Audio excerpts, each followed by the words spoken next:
இதுவரை நம்ம சேனலை சப்ஸ்கிரைப் பண்ணாதவங்க சப்ஸ்கிரைப் பண்ணிக்கோங்க. பக்கத்தில் இருக்கிற பெல் ஐக்கானையும் கிளிக் பண்ணிக்கோங்க.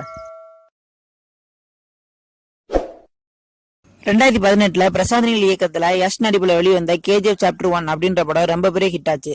அந்த படம் கன்னட படமா இருந்தாலும் தமிழ், தெலுங்கு, ஹிந்தி, மலையாளம் எல்லா மொழியிலும் ரிலீஸ் ஆகி ரொம்ப பெரிய ஹிட் ஆச்சு. அந்த படம் முடிஞ்ச உடனே எப்ப அடுத்த பார்ட் வரப்போகுது அப்படின்னு சொல்லி எல்லாருமே ரொம்ப ஆவலோட காத்துட்டு இருந்தோம். இப்ப அந்த படத்தோட ஃபர்ஸ்ட் லுக் ரிலீஸ் ஆயிருக்கு.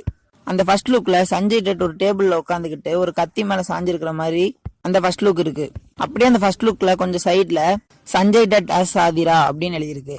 இதுல இருந்து ஆதிராவா சஞ்சய் டட் தான் நடிச்சிருக்காரு அப்படின்றது தெரியுது. அது மட்டும் இல்லாம சஞ்சய் டட் தான் இந்த படத்தோட வில்லன்றதும் தெரியுது. இன்னைக்கு சஞ்சய் டட்டோட 61வது பர்த்டே. அவரோட பர்த்டே கிஃப்டா KGF படக்குழு இந்த ஃபர்ஸ்ட் லுக்கை ரிலீஸ் பண்ணியிருக்காங்க. இந்த வீடியோ உங்களுக்கு பிடிச்சிருந்தா சப்ஸ்கிரைப் பண்ணுங்க, லைக் பண்ணுங்க, ஷேர் பண்ணுங்க, மறக்காம கமெண்ட் பண்ணுங்க.